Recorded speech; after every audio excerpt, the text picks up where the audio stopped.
भगत सिंह के जन्म की तारीख थी 27 सितंबर 1907 और शहादत की तारीख थी 23 मार्च 1931, यानी 23.5 साल की उम्र में ही शहादत का जाम पी लिया। आज हम जिस जाबाज और गुमनाम क्रांतिकारी की बात करने जा रहे हैं, उनके जन्म की तारीख थी 15 मई 1907 और शहादत की तारीख थी 14 मई 1934, यानी कि 27 साल की उम्र में ही शहादत का जाम पी लिया। हिंदुस्तान के इन दो चमकते सितारों में आपस में बहुत कुछ समानता थी। दोनों की पैदाइश का साल एक ही था, 1907। दोनों में मुल्क की आज़ादी के प्रति दीवानगी थी। जहां भगत सिंह ने लाला लाजपत राय के मौत का बदला लेने के लिए सैंडर्स के सीने में सीधे गोली मार दी, वहीं इस गुमनाम क्रांतिकारी ने भगत सिंह की शहादत का बदला लेने के लिए सरकारी गवाह, जिसके गवाही से भगत सिंह को फांसी हुई, उसके पेट में चाकू घोंपकर मौत के घाट उतार दिया।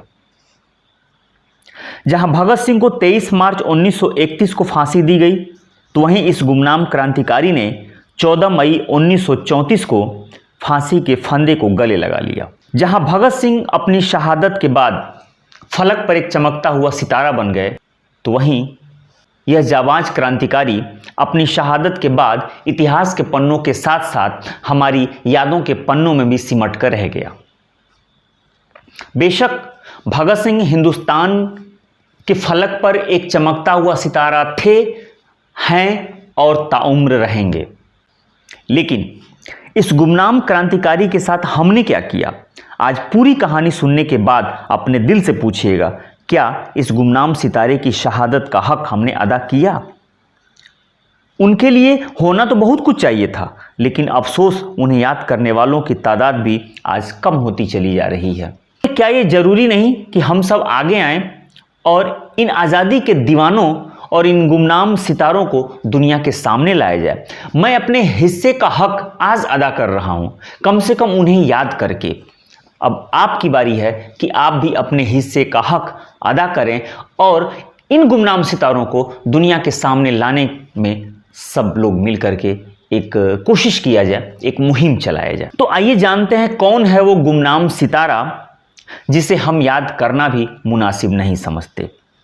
साल 1907 बिहार के मुजफ्फरपुर के जलालपुर गांव में एक सामान्य ब्राह्मण परिवार में एक बच्चे का जन्म होता है और उस बच्चे का नाम रखा गया बैकुंठ शुक्ल। बैकुंठ शुक्ला बचपन से ही पढ़ने में काफ़ी तेज और होनहार थे। बहुत कम उम्र में ही इनके माता पिता का साया इनके सिर से उठ गया, तो इनके चाचा योगेंद्र शुक्ला ने ही इनका लालन पालन किया। क्रांति और विद्रोह की प्राथमिक शिक्षा इनको परिवार से ही मिली, क्योंकि चाचा योगेंद्र शुक्ला HSRA के संस्थापक सदस्य चंद्रशेखर आजाद के परम मित्र और बिहार के अगली कतार के क्रांतिकारी थे। बैकुंठ शुक्ला जैसे जैसे बड़े हो रहे थे, उनके दिल में क्रांति की चिंगारी भड़कनी शुरू हो चुकी थी। लेकिन चाचा योगेंद्र शुक्ला नहीं चाहते थे कि वो क्रांतिकारी दुनिया में कदम रखें, क्योंकि वो अपने परिवार के अकेले चिराग थे। लेकिन बैकुंठ शुक्ला की जिद के आगे चाचा योगेंद्र शुक्ला को भी हार माननी पड़ी। लेकिन चाचा योगेंद्र शुक्ला ने इजाजत तो दी, क्रांतिकारी आंदोलन में नहीं बल्कि गांधीवादी तरीके से आंदोलन करने के लिए इजाजत उन्होंने दे दी।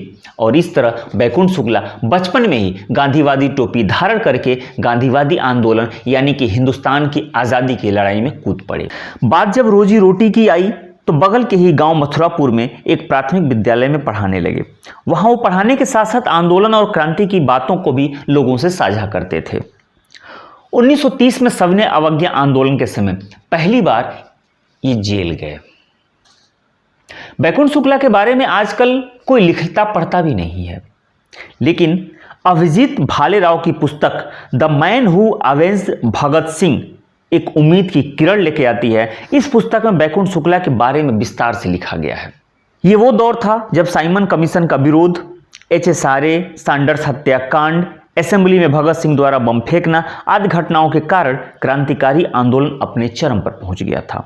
इन घटनाओं ने हिंदुस्तान के हर युवा क्रांतिकारी को अपनी तरफ आकर्षित किया। बैकुंठ शुक्ला का भी झुकाव गांधीवादी आंदोलन से हटकर क्रांतिकारी आंदोलन की तरफ हो गया। इस समय तक भगत सिंह पूरे देश के हीरो बन चुके थे, वो बैकुंठ शुक्ला के भी हीरो बन चुके थे। लाहौर षड्यंत्र केस में जब भगत सिंह पर मुकदमा चल रहा था तो इसी दौरान एक पेशी पर भगत सिंह को देखने के लिए बैकुंठ शुक्ला मुजफ्फरपुर से लाहौर चले गए। हाथों में हथकड़ी और पैरों में बेड़िया, ये उनके एक हीरो की इमेज थी। उनका वो हीरो भगत सिंह जो उनके दिलो दिमाग पर चढ़ा हुआ था, उसे हाथों में हथकड़ी और पैरों में बेड़िया लगे हुए जब देखते हैं तो इनके दिल में जो एक छोटी सी चिंगारी थी अब वो ज्वाला बनकर भड़कने को बेताब हो चुकी थी।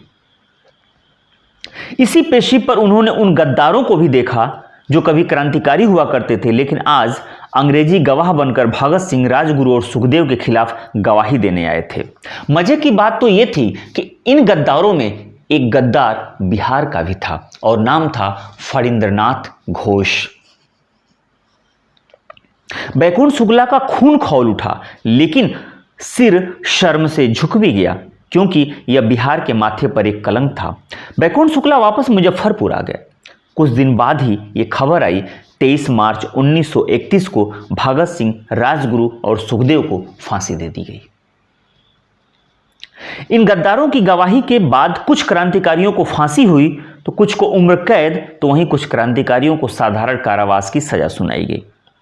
कुल 5 गद्दारों में सबसे ज्यादा नुकसान फणींद्रनाथ घोष की वजह से हुआ, क्योंकि वह चंद्रशेखर आजाद का साथी, HSRA का संस्थापक सदस्य और वह क्रांतिकारी विचारधारा का अग्रणी नेता था। जब HSRA का गठन हुआ तो बिहार में क्रांति का प्रसार करने के लिए, क्रांति की ज्वाला को आगे बढ़ाने के लिए इसे ही नेतृत्व प्रदान करने की जिम्मेदारी दी गई थी।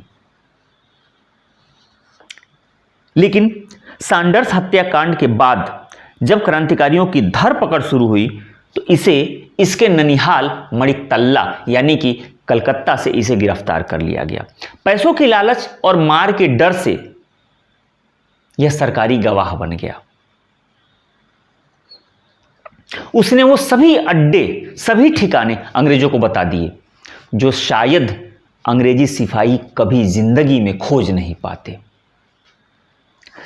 जलगांव में जब 2 क्रांतिकारियों भगवान दास माहौर और सदाशिवराव मलकापुरकर को एक मुकदमे के दौरान पेशी पर लाया जाना था, उस समय भी फणींद्रनाथ घोष को मारने की साजिश रची गई, क्योंकि यहां भी फणींद्रनाथ और जयगोपाल शिनाख्त के लिए आने वाले थे। चंद्रशेखर आजाद ने भी बचे हुए कुछ क्रांतिकारी एवं सक्रिय साथियों को यह सूचना पहुंचा दी थी कि अगर फणींद्रनाथ तथा जयगोपाल दोनों में से किसी एक को मारने की नौबत आई तो फणींद्र को मार देना। हालांकि यहां पर वो मारा नहीं जा सका, बच निकला। आप समझ सकते हैं कि क्रांतिकारियों के दिलो दिमाग में इसको लेकर कितना गुस्सा और कितना नफरत था। खासकर पंजाब के क्रांतिकारी तो इसको लेकर आग बबूला हो चुके थे। उन्होंने बिहार के क्रांतिकारियों के नाम एक खत लिखा जिसमें लिखा था कि अब बिहार के माथे पर एक बहुत बड़ा कलंक है, अब फैसला आपको करना है कि आप इसे ढोना चाहते हैं या धोना चाहते हैं। बिहार के क्रांतिकारियों की एक गुप्त सभा हाजीपुर में हुई जिसमें फणींद्रनाथ घोष को मारने की योजना बनाई गई और इसकी जिम्मेदारी बैकुंठ शुक्ला को दी गई। बैकुंठ शुक्ला से यह कहा गया, उन्हें एक सुझाव दिया गया कि आप अपने साथ चाहें तो किसी एक क्रांतिकारी को ले सकते हैं। तो बैकुंठ शुक्ला ने अपने साथ चंद्रमा सिंह को सहयोगी के तौर पर ले लिया। बैकुंठ शुक्ला और चंद्रमा सिंह जब दोनों तैयार हो गए तो उन्हें एक पिस्तौल दी गई और कहा गया कि इसी से फणींद्रनाथ घोष की हत्या करना। लेकिन बैकुंठ शुक्ला ने इससे इनकार कर दिया। उन्होंने कहा कि मैं पिस्तौल से नहीं मारूंगा। क्यों? क्योंकि उनका मानना था कि अगर पिस्तौल से गोली चली तो हो सकता है कि गोली सही निशाने पर ना लगे, क्योंकि फणींद्रनाथ घोष के अगल बगल 2 सिपाही पुलिस के जवान हमेशा उसकी सुरक्षा में तैनात रहते थे।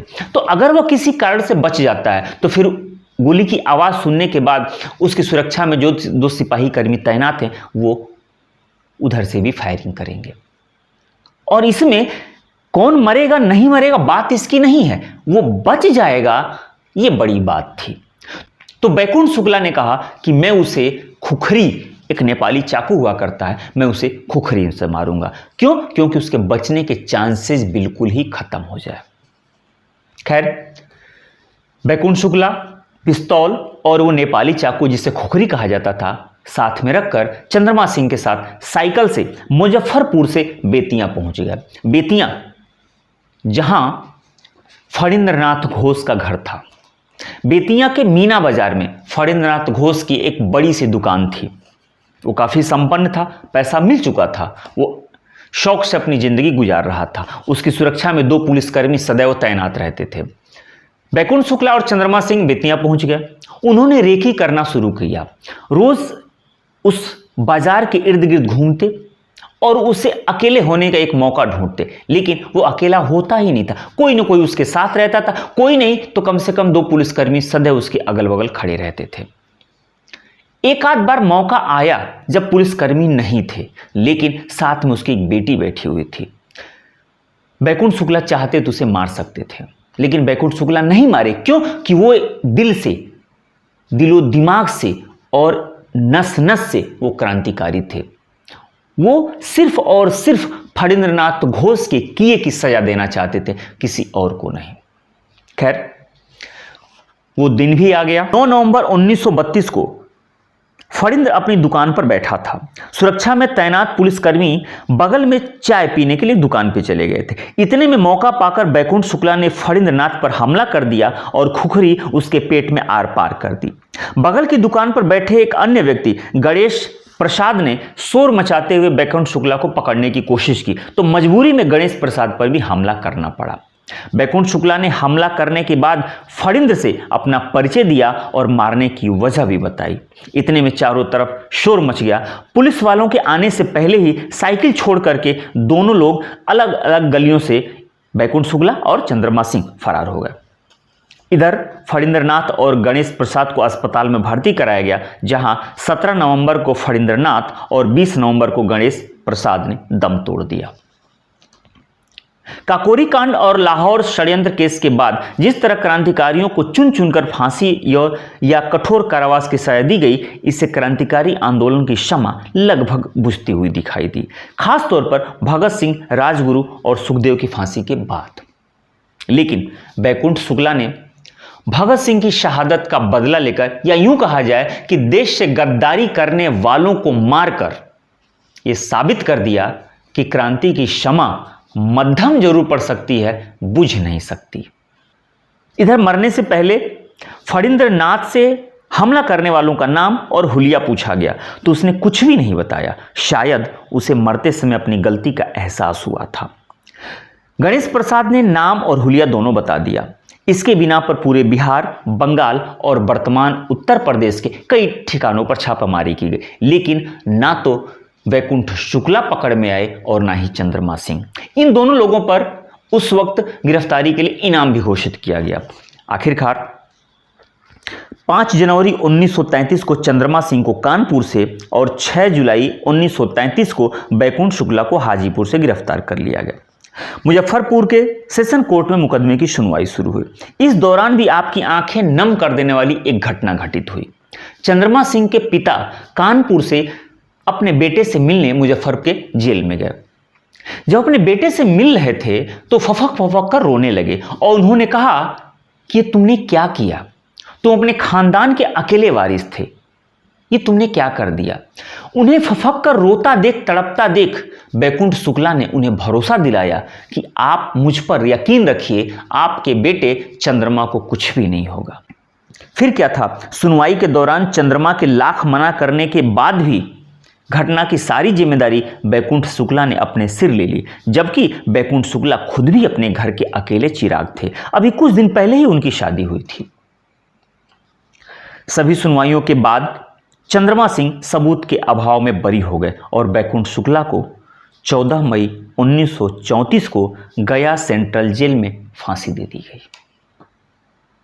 कहते हैं एक क्रांतिकारी को कभी मौत डरा नहीं सकती।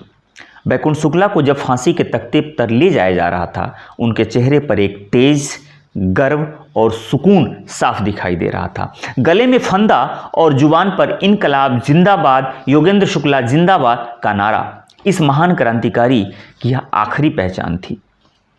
आखिर में जाते जाते खुद से भी और आपसे भी एक सवाल, कि इस महान क्रांतिकारी जिसने बहुत कम उम्र में भारत को आजाद कराने या गुलामी के विरोध में अपनी पूरी जिंदगी निछावर करने का कसम खा लिया, उस महान क्रांतिकारी को हम कितना याद करते हैं? सवाल आपसे भी है और सवाल ये मेरा खुद से भी है। अगर हम उसे याद नहीं करते हैं तो फिर उस शहादत का मजाक ही तो उड़ाते हैं। खैर, कौन क्या कर रहा है इससे हमें कोई मतलब नहीं, लेकिन हम और आप मिलकर के एक छोटी सी कोशिश तो कर ही सकते हैं। इन गुमनाम सितारों को कम से कम याद करना, उन्हें दुनिया के सामने लाया जाए कि उन्हें उनकी शहादत का असल हक तो दिया जा सके, अदा कर सके। हम बहुत कुछ नहीं कर सकते, लेकिन अपने अपने हिस्से की कोशिश तो कर सकते हैं ना। अगर हम उन्हें याद करते हैं, अपना सर अदब से सम्मान में उनके शहादत की याद में अगर झुका दें तो ही उनके लिए सच्ची श्रद्धांजलि होगी। तो खैर, मैंने अपनी कोशिश की है, अब आप अपने हिस्से की कोशिश कीजिए और इन गुमनाम सितारों की आज़ादी के दीवानों को कम से कम याद किया जाए और लोगों के सामने लाया जाए।